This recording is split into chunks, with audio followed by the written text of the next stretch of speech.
ரொம்ப நாள் ஆச்சு, ஒரே சீரியஸ் மேட்டராகவே பேசிகிட்டு இருக்கோம். கொஞ்சம் லைட்டான சப்ஜெக்ட்டுக்கு வரலாம். லைட்டான சப்ஜெக்ட்னாலே எங்களுக்கு ஸ்வீட் சாப்பிட்ற மாதிரி எதுன்னு உங்களுக்கே நல்லா தெரியும். உயிரினங்களை பற்றி பேசுகிறது தான். கொசு, எலி, கரப்பாம்பூச்சி இதெல்லாம் நம்ம பார்த்துட்டோம். இன்றைக்கி என்ன பார்க்க போகிறோன்னா, வாங்க கா கா கா காக்காவை பற்றி பார்க்குறதுக்கு முன்னாடி என்னடா பக்காவாக லொக்கேஷன்லாம் மாறி இருக்கே அப்படின்னு யோசிக்கிறீங்களா? நிறைய பேர் லொக்கேஷன் மாற்றுங்க அப்படின்னு கேட்டுட்டு இருந்தீங்க. அதுக்காக மாற்றணும்னா இல்லை, போன இடத்துல அடித்து துரத்தி விட்டாங்க. வீடியோ முடிச்சுட்டு போய் தான் ஓனர்கிட்ட பேசணும். இப்போ நம்ம கண்டென்ட்டுக்கு போகலாம். வரட்டு இன்னைக்கு அடிக்கிற அடியில் மூஞ்சி முகரையெல்லாம் பஞ்சர் ஆயிரணும். நீ பார்க்குற இன்னைக்கு நீங்கள் ஓட்டு போட்டு ஜெயிச்ச எம்எல்ஏ ஜெயிச்சதுக்கப்புறம் உங்கள் வீட்டுக்கு வராரோ இல்லையோ, ஆனால் டெய்லி நீங்கள் சமைச்ச சோறை கேட்டு ஒரு காக்கா உங்கள் வீட்டு வாசலுக்கு வந்துக்கிட்டே தான் இருக்கும்.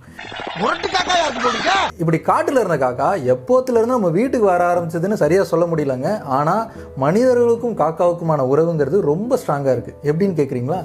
மனிதர்களுடைய கேரக்டரிஸ்டிக்ஸ் நிறைய காக்கா கிட்ட இருக்குது. இல்லை அதோட குணாதிசயம் நம்மக்கிட்ட இருக்கா? உங்களுக்கு எல்லாம் ஒரே குழப்பமா இருக்குல்ல? ஆமா, காக்கா எப்பவுமே கூட்டமாக தான் வாழும். ஒரு கூட்டு குடும்பம் எப்படி வாழணுங்கிறத நம்ம காக்கா கிட்ட கற்றுக்க முடியும். எப்படின்னு கேட்குறீங்களா? ஒரு காக்கா கப்புள் முட்டை போட்டு அந்த முட்டையில இருந்து குஞ்சு பொரிஞ்சு அந்த குஞ்சு பெருசாக வளர்ந்ததுக்கு அப்புறமா தனியாக பிரிஞ்சு போயிடும். இப்படி பிரிஞ்சு போயிட்டாலுமே ஒருத்தருக்கு ஒருத்தர் உதவியாக தான் இருக்கும். அவங்க அப்பா அம்மாவுக்கு ரொம்ப உதவியாக இருக்கும். எப்படின்னா, அதுக்கப்புறமா அவங்க அப்பா அம்மா மறுபடியும் முட்டை பொரிக்கும் போது அவங்க அம்மாவுக்கும் அப்பாவுக்கும் சேர்த்து உணவு எடுத்துகிட்டு வரும். ப்ளஸ் அந்த முட்டையிலேருந்து பொரிஞ்சு வர அதோட தம்பி தங்கச்சிங்களுக்கும் அது சேர்த்து உணவு எடுத்துகிட்டு வரும். காகங்கள் ஒருத்தனுக்கு ஒருத்திங்கிறத ரொம்ப ஸ்ட்ராங்காக கடைப்பிடிக்கும். அதாவது ஒரு வாட்டி கனெக்ட் ஆகிட்டா கடைசி வரைக்கும் அதே கப்பல் தான். அது மட்டும் இல்லை, ரொம்ப ரொமான்டிக்கானது காக்கா. எப்படின்னா, தன்னோட பெண் துணைக்கு அடிக்கடி பேன் எடுத்து விடுறது, அப்புறம் முத்தம் கொடுக்கறதுன்னு ரொம்ப ரொமான்டிக்காக வச்சுக்கும்.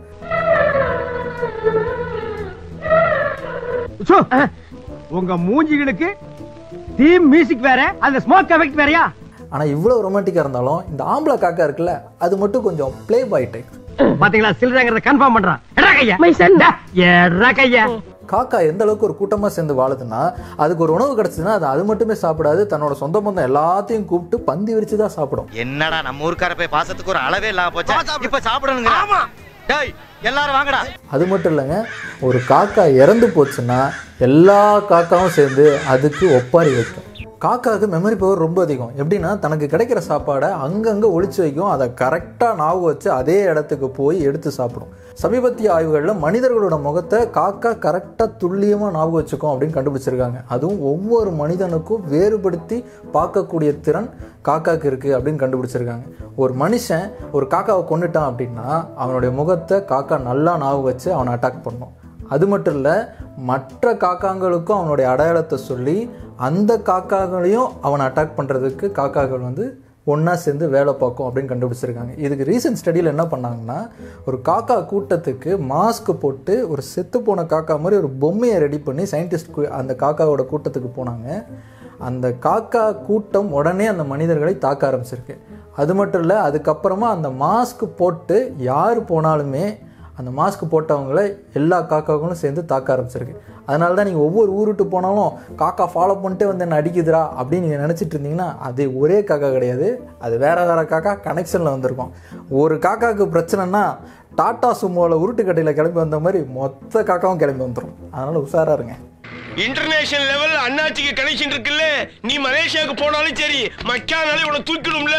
இப்படி மனுஷங்களை பார்த்து காக்கா கற்றுக்குச்சா இல்லை காக்காவை பார்த்து மனுஷங்க கற்றுக்கிட்டாங்கன்னு சொல்லவே முடியாத அளவுக்கு பல நூறு ஆண்டுகளாக காக்காவும் மனுஷனும் ரொம்ப க்ளோஸாக பின்னி பிணைஞ்சிருக்காங்க.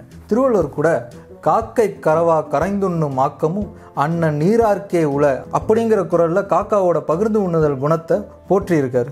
காக்காவை அன்பின் அடையாளமாக காதலின் சின்னமாக கருதியிருக்காங்க பண்டைய எகிப்தியர்களும் கிரேக்கர்களும். காக்கை சிறகுநிலை நந்தலாலா உந்தன் கரிய முகம் தெரியுதடா நந்தலாலான்னு பாட்டு பாடின பாரதி காக்காவை வச்சு ஒரு தனியாக கதையை எழுதியிருக்காரு. சித்தர்களில் கூட காக புஜண்டருங்கிற ஒரு காக்கை சித்தர் இருந்து பல பாடல்களை பாடியிருக்காரு. காக்கை பாடினியார் அப்படிங்கிற பெயரில் சங்க இலக்கியத்தில் ஒரு பெண்பால் புலவர் காக்கையை பற்றி பாடல் பாடியிருக்காங்க. காகம் வீட்டு முன்னாடி கரையுதுன்னா சொந்தக்காரங்க வரப்போகிறாங்க அப்படின்னு அர்த்தம்னு அந்த பாடலில் அவங்க பாடியிருக்காங்க. இப்படி பல கலாச்சாரங்களோடு சேர்ந்து பின்னி பிணைஞ்சிருக்கு காக்கா. இது பல மூட நம்பிக்கைகளுக்கும் வித்துட்ருக்கு. அந்த நடந்து வராரு வர்ற அவர்தான் மொப்பேன். அப்படியா? வாப்பா வாப்பா வாப்பா வாப்பா. பக்கத்துல யாருக்கா? காக்காவை இறந்து போன முன்னோர்களோட மறு உருவமாக பார்த்து அந்த காகங்களுக்கு உணவு வைக்கிற பழக்கங்கிறது பொதுவில் இருக்குது. 2 காக்கா சண்டை போடுறத பார்த்தாங்கன்னா நம்ம வீட்டிலையும் சண்டை வந்துடும் நினச்சி முடியை பிடிச்சி இழுத்துக்கிற பழக்கம் இருக்குது.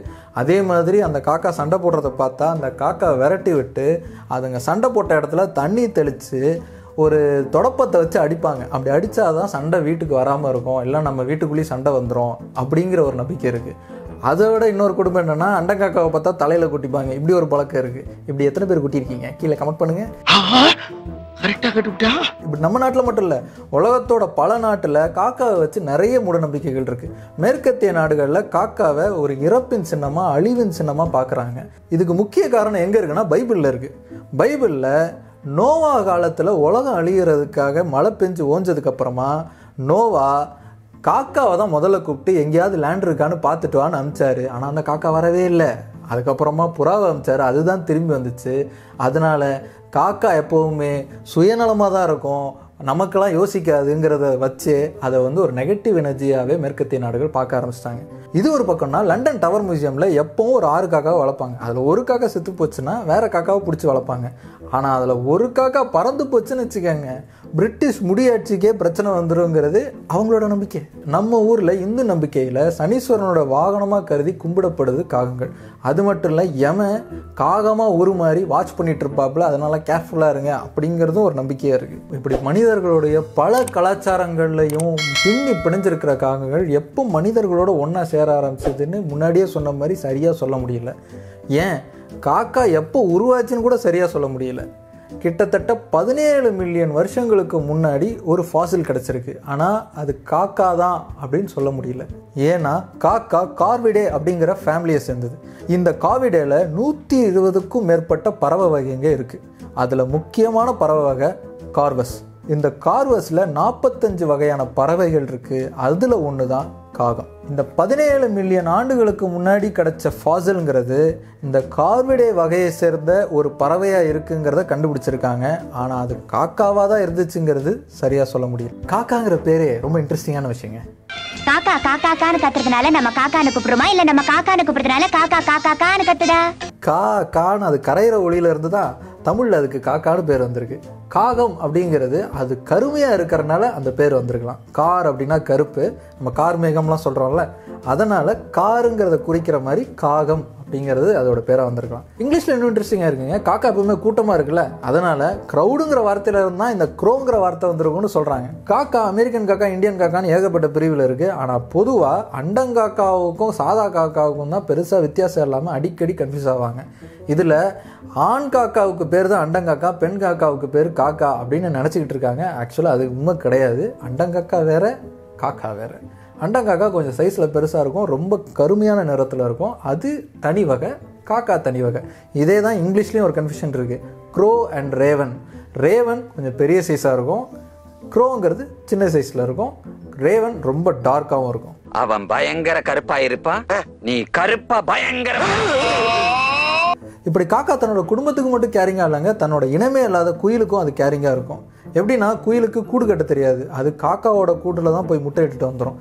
தன்னோட முட்டை இல்லைன்னு தெரிஞ்சுமே காக்கா அந்த குயில் முட்டையை வளர்த்து குஞ்சு பொறித்து அதை பறக்க வச்சு அனுப்பும். இப்படி ரொம்ப தாயுள்ளம் கொண்டது காக்கா. காக்கா ரொம்ப புத்திசாலிங்க. அதுங்களுக்கு பசில்ஸ்னால் ரொம்ப பிடிக்கும். அதுக்கு எவ்வளோ பெரிய பசிலை கொடுத்தாலும் கிராக் பண்ணிக்கிட்டே இருக்கும். அதனால தான் காக்காங்களுக்கு தொடர்ந்து பசில்ஸை கொடுத்து அதோட பிரெயின் எந்த அளவுக்கு ஆக்டிவாக இருக்குன்னு சயின்டிஸ்ட் ஸ்டடி பண்ணிக்கிட்டு இருக்காங்க. காக்காங்களுக்கு மேக்ஸ் நல்லா வரும், கலர்ஸ் நல்லா தெரியும், பெருசாக பறந்து மெனக்கடாமல் சிக்னலை எப்படி பொறுமையாக கிராஸ் பண்ணணும் அப்படிங்கிறது காக்காங்களுக்கு தெரியும். காக்காங்க டூல்ஸ் யூஸ் பண்ண தெரிஞ்சது. அதாவது மனிதர்களுக்கு அடுத்து சிம்பன்சி தான் இயற்கையாக கிடைக்கக்கூடிய பொருட்கள், அதாவது குச்சி, வாழை மட்டை அதெல்லாம் யூஸ் பண்ணி எறும்பு மாதிரியான உணவுகளை பிடிச்சி சாப்பிடும் அப்படின்னு ஸ்டடி இருந்தது. அதே மாதிரி ரீசன்ட் ஸ்டடீஸில் காக்காவும் இதே மாதிரி குச்சி இலைதலையெல்லாம் பயன்படுத்தி அதோட உணவை அது உருவாக்கிக்குது அப்படின்னு கண்டுபிடிச்சிருக்காங்க. இப்படி கிடைக்கிற குச்சியை பயன்படுத்துறது மட்டும் இல்லைங்க, அதுவே கருவிகளை உருவாக்கவும் செய்யுதுங்கிறதும் சமீபத்திய ஸ்டடியில் கண்டுபிடிச்சிருக்காங்க. இதெல்லாம் இப்போ இருக்கிற ரீசன்ட் ஸ்டடீஸில் சயின்டிஸ்ட் படிக்கிறது. ஆனால் நம்ம முன்னோர்களும் முட்டாள் இல்லையே. இதுக்கு முன்னாடியே காக்கா பானையில் கல்லை போட்டு தண்ணி குடிச்சதுங்கிற கதையை சொல்லி காக்கா எவ்வளோ புத்திசாலிங்கிறத நம்ம முன்னாடியே சொல்லியிருக்காங்க. நம்ம ஏற்கனவே பார்த்தாலும் எலி அண்ணன், அதே மாதிரி காக்காவும் எல்லாமே சாப்பிடும். மனிதர்கள் என்னென்னலாம் சாப்பிட்றாங்களோ அதை அத்தனையும் கிட்டத்தட்ட காக்கா சாப்பிடும். இதனால் பல பிரச்சனைகளும் பல நாடுகள் சந்திச்சிருக்கு. உதாரணத்துக்கு ஜப்பானில் காக்கா எக்கச்சக்கமாக வந்திருக்கு. ஏன்னா அங்கே நிறைய வீசி எறிந்த உணவுகள் காக்காவுக்கு கிடச்சிருக்கு. அதனால் இனப்பெருக்கம் பயங்கரமாக இருக்குது. இது என்ன பிரச்சனையாச்சுன்னா, இந்த இனப்பெருக்கான காக்காக்கள் எல்லாம் போய் எலக்ட்ரிக் கேபிளில் உட்காந்து ஒரு நாளில் ஜப்பான் முழுக்கவுமே கரண்ட் கட்டாக இருக்குது. இப்படி மனிதர்கள் சாப்பிட்டு மிச்சம் வச்சு வேணான்னு தூக்கி போடுற பலவற்றையும் காக்கா சாப்பிட்றதுனால அது மிக சிறந்த தூய்மை பணியாளர்கள்னு கொண்டாடப்படுது. காக்கா பயங்கரமான ஒரு மிமிக்ரி மண்ணை 23 விதத்தில் காக்காவால் ஒலி எழுப்ப முடியும். கிளி மட்டும் இல்லைங்க, காக்காவும் மனித மொழியை பேச முடியும். Mischief, can you say hello? Hello. Good bird. Hi. Hi. Good job. மொழின்னு ஒன்று ஞாபகம் வருது. மனிதர்களுக்கு மட்டும் ஒவ்வொரு இடத்துக்கு ஏற்ற மாதிரி வட்டார வழக்கு இல்லைங்க, காக்காவுக்கும் வட்டார வழக்கு இருக்குது. அதாவது ஒவ்வொரு இடத்துக்கு ஏற்ற மாதிரி காக்காவோட மொழி, அதாவது காக்காவோட கரைதல் வித்தியாசப்படுமா. அது காக்காங்களுக்கு மட்டும்தான் தெரியுமா. ஒரு காக்கா இன்னொரு காக்காவோட கூட்டத்துக்கு போகும்போது அங்கே இருக்கக்கூடிய வட்டார வழக்கை அது பழகணும், இல்லைன்னா அந்த கூட்டத்தில் அதை சேர்த்துக்க மாட்டாங்க. யூடியூப்பில் நீங்கள் பார்க்குற பிராங்க்ஸ்டர்லாம் விட பயங்கரமான பிராங்க்ஸ்டர் நம்ம காக்கா. அதுக்கு பிராங்கிங்னா ரொம்ப பிடிக்கும்.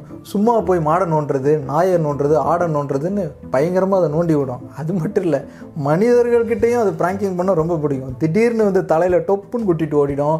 புது சட்டை போட்டு நீங்கள் அப்போ தான் வெளில போனீங்கன்னா சொக்காவாடா போடுற சொக்கா அப்படின்னு கக்கா போயிடும். இப்படி ஏகப்பட்ட பிராங்கிங்லாம் பண்ணி தூரத்தில் நின்று என்ஜாய் பண்ணுமா காக்கா.